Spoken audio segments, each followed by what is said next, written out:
Hello students, PSC part 1 के आज botany के लेक्चर में हम ड्यूटेरोमाइसीटीज का मेंबर पढ़ेंगे, फंजाई पढ़ेंगे, इसकी टाइप स्टडी करेंगे। क्योंकि जो ड्यूटेरोमाइसीटीज क्लास है उसको क्लास इम्परफेक्टी या फॉर्म क्लास बोलते हैं, बेस पेपर बास्केट बोलते हैं। एक्चुअल में इनको इम्परफेक्ट फंजाई इसलिए कहा जाता है कि इनमें जो सेक्सुअल रिप्रोडक्शन होता है वो अननोन होता है और इनमें सेक्सुअल रिप्रोडक्शन एक तरीके से नहीं पाया जाता है, नोन होता है, इसलिए इसको वेस्ट पेपर बास्केट रखा गया है। हम ये कह सकते हैं कि उन फंजाई को जिनमें सेक्सुअल रिप्रोडक्शन अननोन रहा है उसको इस क्लास में रखा गया है। बनाया हुआ क्लास है, फॉर्म क्लास है।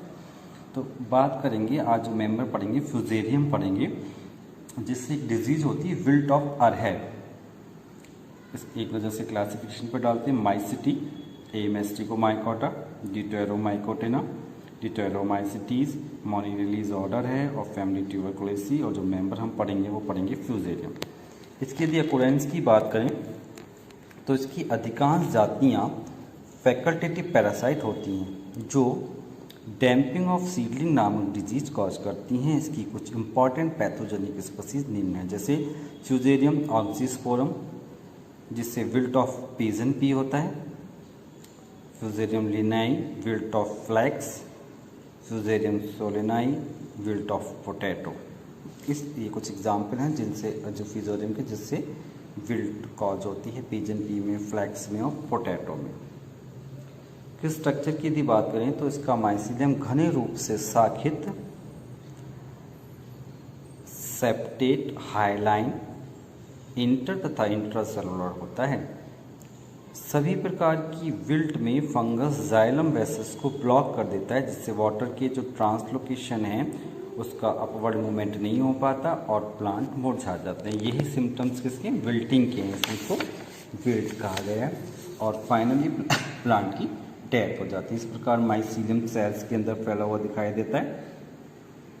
रिप्रोडक्शन की यदि बात करें तो उसमें सेक्सुअल रिप्रोडक्शन तो अननोन है ही। फ्यूजेरियम में सेक्सुअल रिप्रोडक्शन अननोन होता है तथा एसेक्सुअल रिप्रोडक्शन निम्न स्पोर द्वारा होता है, एक तो माइक्रोकोनिडिया, एक मैक्रोकोनिडिया। माइक्रोकोनिडिया की बात करें तो इनका निर्माण छोटे कोनिडियोफोर पर टर्मिनली होता है। यह स्मॉल इलिप्टिकल या कर्व्ड आकार के होते हैं। यह 1 से 2 कोश के होते हैं, जबकि मैक्रोकोनिडिया जो होते हैं ये होस्ट सरफेस पर ग्राउंड लेवल के पास पाए जाते हैं। लंबे कर्व्ड सिरे पर नुकीले व सेप्टेट होते हैं। अनुकूल परिस्थितियां पाकर प्रत्येक कोनिडिया जर्मिनेट करके नया माइसीलियम बनाता है। इस प्रकार ये मैक्रोकोनिडिया, ये माइक्रोकोनिडिया, इसके साथ साथ इसमें क्लेमाइडोस्पोर भी बनते हैं। पुराने माइसीलियम पर क्लेमाइडोस्पोर का निर्माण भी हो सकता है। प्रत्येक क्लेमाइडोस्पोर गोल थिक वॉल्ड स्ट्रक्चर होता है, जिसका निर्माण माइसीलियम के एपेक्स पर तो टर्मिनली हो सकता है या बीच में इंटरकलरली हो सकता है। पेरेंट हाइफी से अलग होने के बाद प्रत्येक क्लेमाइडोस्पोर अनुकूल परिस्थितियों में जर्म ट्यूब द्वारा जर्मिनेट करके नया माइसीलियम बनाता है। तो फ्यूजेरियम में हमें, क्योंकि इसमें सेक्सुअल रिप्रोडक्शन अननोन है, इतना ही पढ़ना होगा। क्लासिफिकेशन, इसके सिम्टम्स का, थैलेसिस स्ट्रक्चर, इसके रिप्रोडक्शन, सेक्सुअल रिप्रोडक्शन में क्लेमाइडोस्पोर द्वारा, माइक्रो और मैक्रोकोनिडिया द्वारा रिप्रोडक्शन। अब इसका फंजाई का नेक्स्ट लास्ट टॉपिक हम पढ़ेंगे, फंजाई की इकोनॉमिक इम्पॉर्टेंस, फंजाई के आर्थिक महत्व, इकोनॉमिक इम्पॉर्टेंस ऑफ फंजाई। किसी की भी हमें जब इकोनॉमिक इम्पॉर्टेंस पढ़नी होती है हम तो 2 टाइटल के अंतर्गत पढ़ते हैं। पहला टाइटल जो है वो यूजफुल एक्टिविटीज़ है और दूसरा जो है वो हार्मफुल एक्टिविटीज़ है। तो पहले बात करते हैं यूजफुल एक्टिविटीज़ की। फंजाई हमारे लिए निम्न रूप से लाभदायक है, जैसे फंजाई एज ए फूड। अनेक प्रकार के मशरूम, मोरेल्स की फ्रूटिंग बॉडी खाई जाती है। इसमें प्रोटीन की मात्रा 21 से 30% होती है तथा इसमें विटामिन, कार्बोहाइड्रेट व अमीनो एसिड भी होते हैं। जैसे इसका बहुत मोस्ट कॉमन एग्जाम्पल एगेरिकस है, एगेरिकस बाइस्पोरस है और ईस्ट है, इसमें विटामिन बी और बी का मेन सोर्स है। दूसरा है फंजाई एज मेडिसिन। फंजाई से निम्न प्रकार की मेडिसिन प्राप्त होती है, जैसे अर्गट है, इसे क्लेविसस परप्यूरिया से तैयार किया जाता है और ये फीमेल प्रॉब्लम्स को क्योर करने में सहायता प्रदान करती हैं। ईफेड्रिन है, इसे ईस्ट की फर्मेंटेशन से बेंजल्डिहाइड द्वारा तैयार किया जाता है, जो अस्थमा क्योर करने के लिए यूज होती हैं। स्टेरॉइड हैं, इसे प्राप्त करने के लिए प्लांट्स को ग्लाइकोसाइड्स का राइजोपस नाइग्रेंस तथा एस्परजिलस नाइगर द्वारा फर्मेंटेशन कराया जाता है। तो fungi as a food, fungi as a medicine पढ़ा हमने।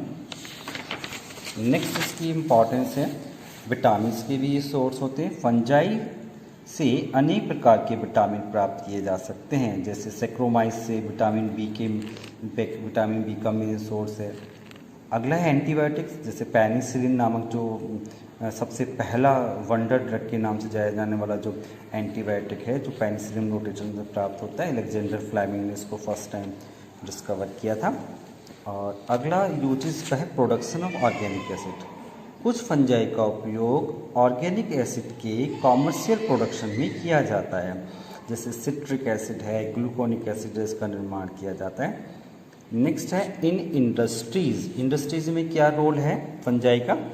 फंजाई से वाइन, बियर, पनीर इत्यादि तैयार किया जाता है। एज एंजाइम में फंजाई से अनेक इंट्रा व एक्स्ट्रा सेलुलर एंजाइम्स प्राप्त किए जाते हैं, जैसे इन्वर्टेज जाइमेज जो है वो ईस्ट से प्राप्त किया जाता है। ईस्ट का फर्मेंटेशन से हमें इन्वर्टेज और जाइमेज एंजाइम प्राप्त होता है, माइलेज एंजाइम प्राप्त होता है।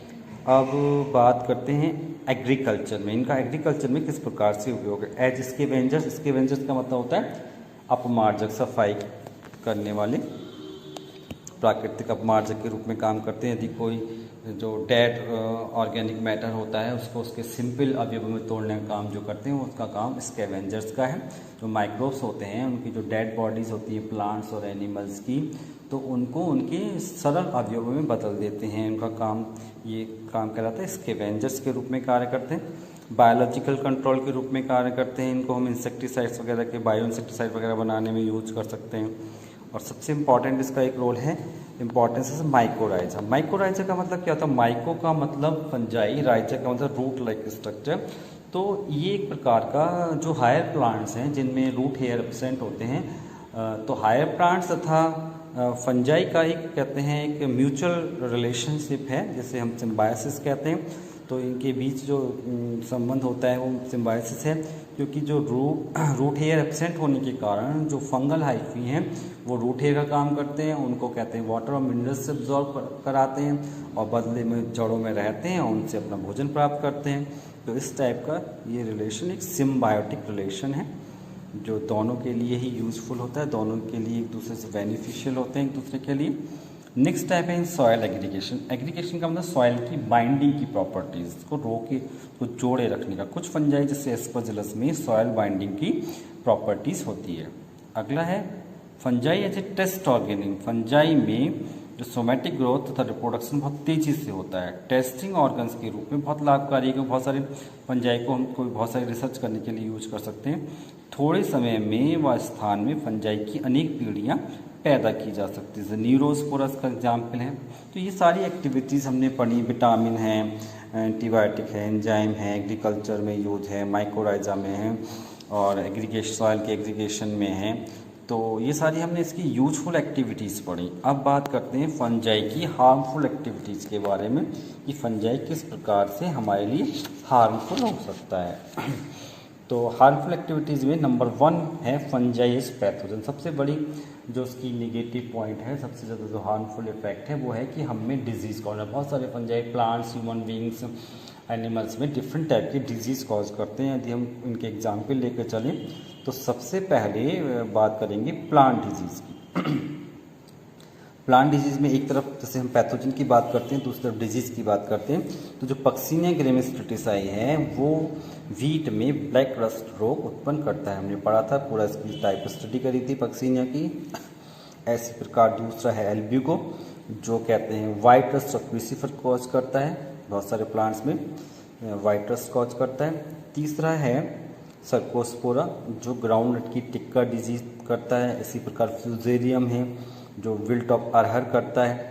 अल्टरनेरिया है जो अर्ली ब्लाइट ऑफ पोटैटो करता है। इस प्रकार बहुत सारे ऐसे एग्जाम्पल हैं जिससे प्लांट में डिजीज कॉज करते हैं फंजाई। बहुत सारे ऐसे एग्जाम्पल हमारे सामने आएंगे। इसी प्रकार दूसरी एग्जाम्पल यदि हम लेते हैं एनिमल डिजीज़ का, तो एनिमल में भी जो एस्परजिलोसिस स्पीसीज है वो एस्परजिलोसिस नामक बीमारी उत्पन्न करती है, जो स्किन की, कान की डिजीज़ होती है। कलेक्टिवली एक वर्ड दिया गया है एस्परजिलोसिस। इसका दूसरा एग्जाम्पल है पेनिसिलियम, इससे पेनिसिलोसिस नामक डिजीज़ होती है। ह्यूमन बींग्स में और कहते हैं एनिमल्स में, दोनों में ही बीमारी लगभग सेम है। ऐसे ही म्यूकर और राइजोपस जो होता है मिक्रोसिस नामक डिजीज़ कॉज करता है। ट्राइकोफाइटोन जो है रिंग वॉर्म एक कॉमन डिजीज़ है, रिंग वॉर्म नामक कॉमन डिजीज़ उत्पन्न करता है। ऐसे ही ह्यूमन डिजीज़ की बात करें तो ह्यूमन डिजीज़ भी वही हैं, जैसे एस्परजिलस से एस्परजिलोसिस,